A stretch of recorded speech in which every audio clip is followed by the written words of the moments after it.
We wonder whether watching violence and suffering in either fiction or news increases understanding and empathy of viewers. Today on Roundtable Perspective, Dr. Lindsay Hingst joins me in examining that very question. Do media perspectives, media frames, media images increase understanding and empathy among viewers for those that are suffering from the violence or the conditions? We'll find out on today's show.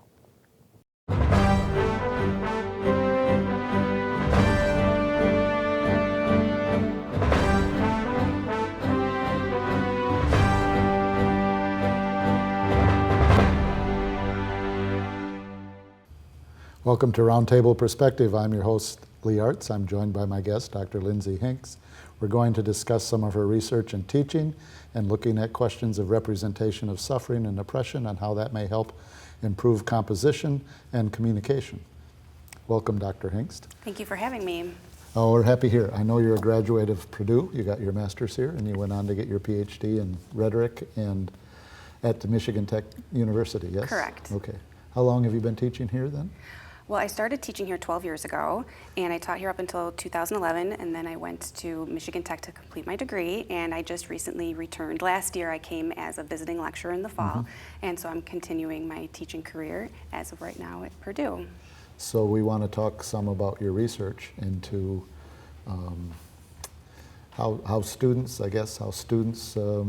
embrace and empathize with images of suffering or representations of suffering. Yes. One of the concepts that you write about is called liberatory pedagogy. Correct. Both of those terms may be beyond the average conversation every day. So, how would you describe liberatory pedagogy? Well, my research in liberatory pedagogy is inspired by the work of Paulo Freire, who wrote Pedagogy of the Oppressed, where he discusses this notion that students aren't just these vessels to be filled, where I'm just this authoritarian figure in the classroom that fills young minds with knowledge. It's a reciprocal relationship between teachers and students, where you empower students to take the role of the teacher and to do more problem solving, and it's more interactive and more about rapport building with students as opposed to the traditional model of classroom instruction where I stand before them and lecture at students and expect them to. That's what we usually think of as pedagogy, the structure of the classroom, the lectures, imparting learning to a group of students? Well, to lead a child is actually what pedagogy means. Okay. And so just, I think steering students down a path of, in my philosophy, working toward the common good and teaching them ethics and their role outside of the classroom, and trying to create projects that are meaningful to them, but then also have the potential to hopefully invoke positive change. So that's my personal philosophy. But there are a lot of different views of pedagogy, yes, depending on which theorist you're looking at. Well, if you take your, as you said, the translation to lead students, and I'm understanding that liberatory pedagogy suggests that the students are participating in their own leadership. So it's not so much the instructor or the teacher that's leading as the interaction between the teacher and the... Right. So, I present historical frames to students, and we analyze and discuss them in class, and then students come up with ideas related to current events that I don't directly point out in order to try to make sense of our current media system, some of the current issues that are happening today, and it's sort of in a way where I still, this is the paradox of instruction, right? Where you try to be liberatory and get rid of some of those power structures, realistically, I still do design the course, and there are assessment processes, but it's about sort of taking a step back and realizing that students can play these important roles in the classroom that give them more of a voice, and also speaking with them in ways that help to create projects that they think would be meaningful. So it is more collaborative in my approach. I had the experience at Loyola, which is a social justice university because they're Jesuits, where we had radio stations and students would come in because they were able to make their own shows, but the shows they made were reproductions of shows that they were raised with. So we would have all kinds of students coming in wanting to play top 40 songs. We had to step back from that. So my question is, what's the experience of students in the classroom that would put them in a position to be able to ask the questions or to be able to have understand. You're talking about frames. Right. I mean, most of the things that are framed for us are already framed by the media. Right. So we're choosing from the menu. So how would you go about kind of shifting the menu or asking questions about the frames? I mean, this is maybe too detailed, but how do you present to students that have been raised in a culture that says this is the way the world is and this is your position in it? How do you create an atmosphere or a learning environment where they can challenge that or reject it or at least question? Well, so as I said, I use historical reference points at the onset of the semester. So maybe the first week of class, I'll show some iconic war photographs that they've seen at various points in time, and they have to do a quick write where they assess the denotative and connotative meaning of it, how it's symbolic to them, how they've encountered those frames in the past. And then throughout the semester, we look at different types of testimonies, oral, visual, audio, visual, so that they can sort of broaden their perspective so that they understand. Testimonies by, for example, Vietnam is very important to what I do in the classrooms, specifically the My Lai massacre. So I might show images that Ron Haberle took and ask them to do an interpretation of it. More often than not, they've never even heard of it before. Yes. And so we do a rhetorical analysis of the frames first, and then they start to read the testimonies of the soldiers who are actually there, people who came forward and talked about the atrocity that happened, and we talk about the government cover-up, and as well how those pictures not only influenced what was going on with the war at that time in terms of the political divisiveness, but how it affects the way our media system operates today and how we understand what's happening overseas, because most of those frames are absent. We don't talk about things that are happening outside of the United States unless it's going to, increase profit for a news organization, or unless it's are we then trending. Limited to the frames that are given to us? Unfortunately. I mean, because right now, this week, one of the spokespersons for the U.S. said that they were not going to abide by the International Criminal Court. They're just not going to participate in that, which would mean something like My Lai would never be investigated because it just doesn't get investigated. Right. So out of sight, out of mind. If the picture's not there, it's like I say this to students: if a tree falls in a forest and no one's around to hear it, did it happen? If those frames hadn't been released into the culture so that people could see what was actually happening, the oral testimonies didn't have any resonance without the photographic evidence. And so it really was this seeing is believing, even despite the perceptual processes that distorted the truth behind what really happened. Nobody was physically there. All we had were these frames in order to try to understand it. So I guess my question is, and this seems to complicate the idea of doing liberatory pedagogy, if I'm trying to use frames, I use Vietnam or the Trail of Tears or something else, a historical record of Guatemala atrocities. Right. But if you were to talk from 2001 on, there's a limited number of frames where you could ask a classroom to have take a different point of view, because there is no picture that provides a different point of view. The rhetoric of the image is largely from the person that produces and shares the image. Right. So what do we do about contemporary times?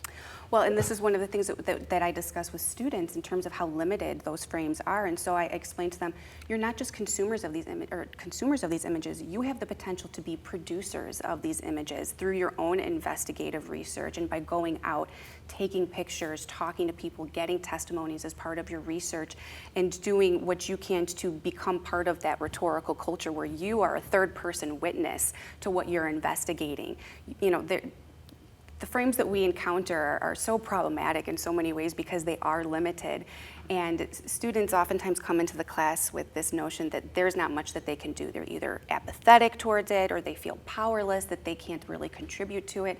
And so one of my goals throughout the semester is to show them that they can invoke positive change through small, potent gestures. It doesn't have to be something big. I mean, it could be something like creating a website that addresses the current immigration crisis and asking people to donate for representation for people that really can't speak for themselves. There's a good example that there were frames of reference. For a while, we haven't heard it. Right. Well, like the separation of the children from their parents at the border, there were images and pictures which created quite a frenzy, for sure. Frenzy based on empathy and outrage that this couldn't possibly be happening, and I think it forced the administration to back off because there was a public response, because those images were there. Right. But absent those images, Nobody knows about it. Nobody's going to protest. Nobody's going to do anything to try to invoke change. And as we've seen, we really haven't heard that much about it since then. And there still needs to be work done in order to reunite children with their parents, to try to help people get the representation that they need, to get the translators that they need in the courts. And it's just, it's not trending this week, so nobody's talking about it. I guess it's a question of rhetoric. I mean, Right. understanding rhetoric is a form of persuasion, and people are ready to listen at a particular moment to a particular piece of persuasion. It would seem like at the time where you're seeing, toddlers in cages, that's going to be quite dramatic. When that goes away, the drama has kind of disappeared. Absolutely. Even though the problem has not been addressed. Again, so we're kind of, in one sense, when students say there's a limited amount of control, it's certainly at the level of what are the images that we get to see, that we get to manipulate, that we get to interpret, aren't always under our control. Right, right. So sometimes I would think that even sometimes the images can be reinterpreted. Absolutely. I'm thinking of the shooting of the young man in Ferguson, Missouri. Okay. I mean, one of the things that happened there's a videotape of it. You see it. There's more videotapes. There's cameras on the chests of the police officers, and they've seen Laquan McDonald was shot, the officer that shot a young man in his own apartment in Texas recently. The irony for me is some people see those images and still don't end up with empathy for the victim, but they have empathy for the shooter. Mm-hmm. How do you, I mean, rhetorically, how do you understand, how do you explain that? Because there has to be some reason to get to that conclusion. Right. Well, when early on in the class, when we're talking about visual communication, one of the things we examine is the myth of photographic evidence, and how for everything that the frame includes, it also excludes, that there are always larger narratives that operate outside of it. And with something like that, where people will naturally just sympathize with the shooter, it really demonstrates the systemic oppression that operates within our culture. And there's already an assumption from some viewers, right, that the police officer was doing what they had to do. And we don't see what happened before, so you don't know all the rest that transpired, so yes. You're observing that frame with blinders on. And so part of the perceptual process of interpreting the frame is problematic because some people already come to that situation with their biases. And no matter what, they're not going to bend from it, no matter what the frames say. I mean, people look at the images of My Lai and think that was staged. That never happened. And you can it couldn't have happened. Couldn't have right. happened. We couldn't have possibly done such an Yes. atrocious thing. The military is way too prestigious to have participated in an act like that. Yeah. And you have to, as best you can, try to communicate with people like that. But once, I feel like from my experience, once someone has made up their mind that they're going to have that bias anyway, it's very difficult to try to change their opinion, no matter how much photographic evidence you give them or how many testimonies they listen to. So the idea of, in the classroom at least, liberatory pedagogy, using frames to show representations. Right. And the intent is someone will see this and is there evidence to suggest if I look at this picture, My Lai or Abu Ghraib or some other atrocity, that by viewing it, my empathy should improve or increase for the victim? Is that? Well, empathic recognition is an important part of invoking change. So that's more so the argument. Not everybody's going to look at an image and feel something, especially if they dehumanize the victim, or they're so temporally and spatially removed from the situation that or because we've been so oversaturated with violent images that we are desensitized in general. But one of the points that I make in my dissertation is that without empathic recognition that comes from visual witnessing, people don't become upset about something and then voice their opinions and try to change legislative action in order to protect disenfranchised groups. So it's not that everybody will empathize and everybody will embrace it. But without the empathy, identification or support for a different Right. community. How do we identify with someone? Empathic engagement, as Burke would state, is part of the identification process. If I can't see myself in you, then I'm not, or see a little bit of myself in you. If I can't understand your suffering from my own past experience of suffering, then I'm not going to care. I'll switch the channel. I'll look at something else. I'll look away. And so there are dangers in looking away and looking elsewhere also.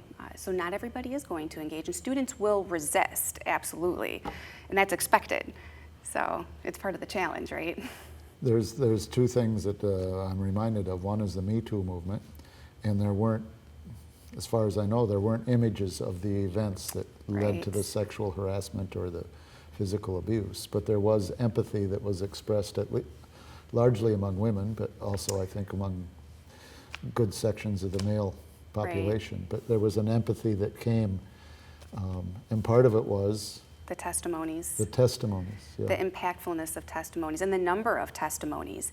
So I think that the number of linguistic testimonies that emerge, I mean, that has a lot to do with it as well. So like 400 testimonies of Vietnam veterans from the Vietnam War, that's impactful. And so maybe it still could have had impetus without the images. The Me Too movement might not have had such impact if there weren't so many people that were participating and engaging in the dialogue and sharing their stories. And so I'm not saying that you can't experience empathy through linguistic frames, because you can. One of the things, I've done an entire class on linguistic frames of the Holocaust, where we look at poetry and journal entries and stories that were written long after people left the camps. And some students say that there's something more impactful about reading about these kinds of things, because then you get the psychological and the emotional impact from the person that's describing what they experienced in the camps. Not just the one-off from the picture. Right, right. And so in that instance, I don't want to say that the visual testimony is more important than linguistic. I'm not trying to make a value judgment as far as that goes. Well, theoretically, I guess it would be a question of the rhetorical appeal or the persuasive appeal of an image versus a persuasive appeal of a logical argument versus the persuasive appeal of the tone or the style, all the things that go back to Aristotle and rhetorical arguments. So yeah, but certainly in a mediated culture, we have to give some validity to the idea that visual images are impactful, particularly if it's not counterbalanced or isn't supplemented with the written, because as the amount of the population stops reading, and the more that we rely upon visual images, it would just stand to reason that visual images are going to be more rhetorically effective in both persuading of the rightness or wrongness of whatever vision you're seeing. So. Right. We also examine, too, the way that the linguistic and visual operate in tandem together and how that also has effect. So taking an image and putting a slogan on it and using it for a specific purpose. What news anchors will do, they'll show you an image, but then they'll explain what the image is that you're seeing. So this image may be somebody suffering. On the other hand, it may be a homeless person that just refuses to find a job. So it could be the same image. But you're right, the verbal and also the textual can adjust how we're going to accept the image. Right.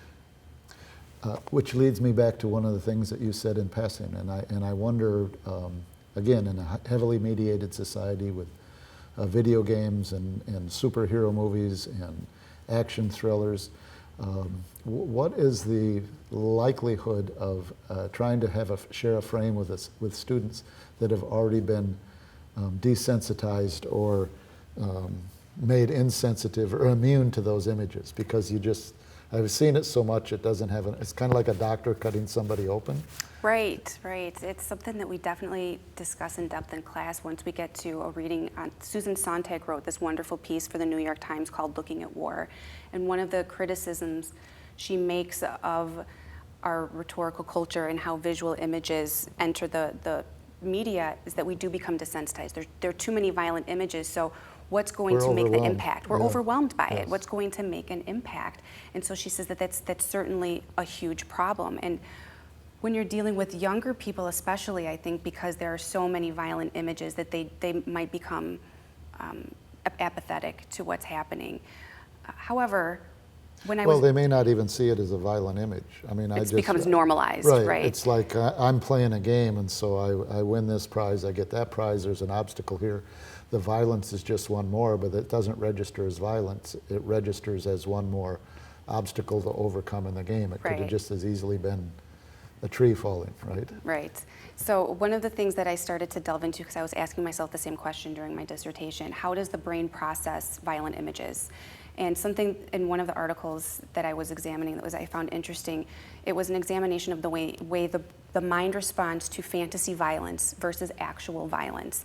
And the article that was written, and I can't remember the name of the author right offhand, but what they discovered through the research was that fantasy violence, like slasher movies and video games and things like that, the mind, if the mind, a healthy mind, I'm trying to choose my words wisely here, will look at fantasy violence and understand that that's not real, but could look at an image of something that's actually happening, and there's a different response in terms of the way that the mind responds to it. They did this through brain mapping. They were showing images to different people. Here's fantasy violence, here's real violence.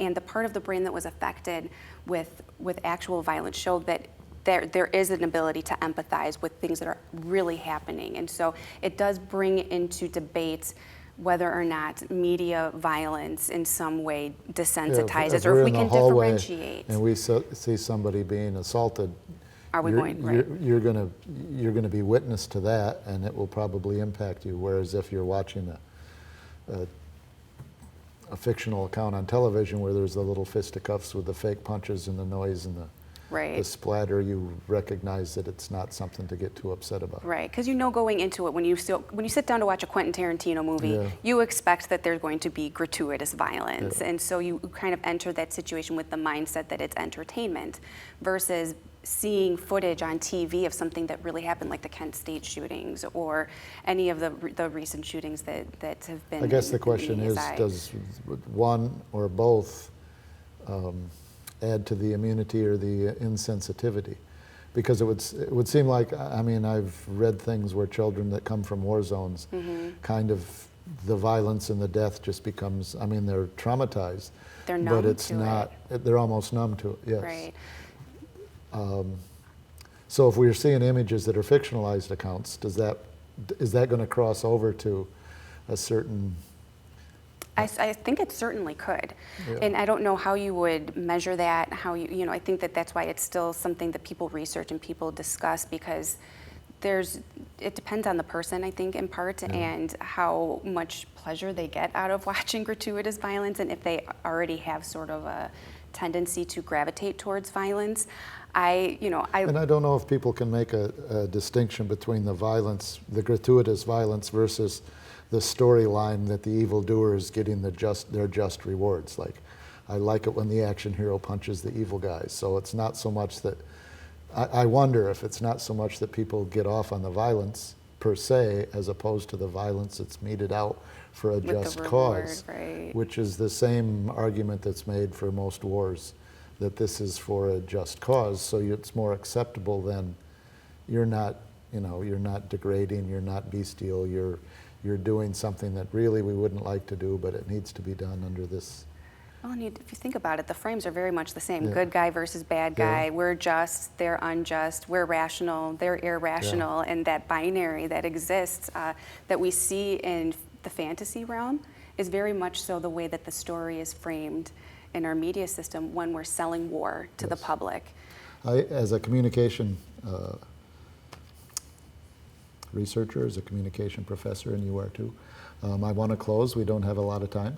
But your dissertation is a Pedagogy of Witnessing, Linguistics and Visual Frames of the Dark Side in the Multimodal Classroom, which is appropriate for a dissertation because you're encompassing a lot. But I just wanted to, when you're talking about how the frames are, I've always had a problem with calling things the dark side of interpersonal or black propaganda. Right. And I understand that may not be the intent, but it always makes me uncomfortable that they choose this word. I often wonder, instead of saying dark side, why don't you say backside or downside or bad side? Because particularly in a society that's so color tinged with racism, even to call interpersonal communication a dark side of interpersonal, and that means everything bad, it just makes me uncomfortable. And I realize it's not you as the author of this, it's a whole field or a whole sub-discipline, and I just wanted to give you a chance to respond to it, and I also felt obligated to speak to it. No, I think it's an excellent point, and I haven't I haven't put a title on the book that's coming out that's based on the dissertation, and I think that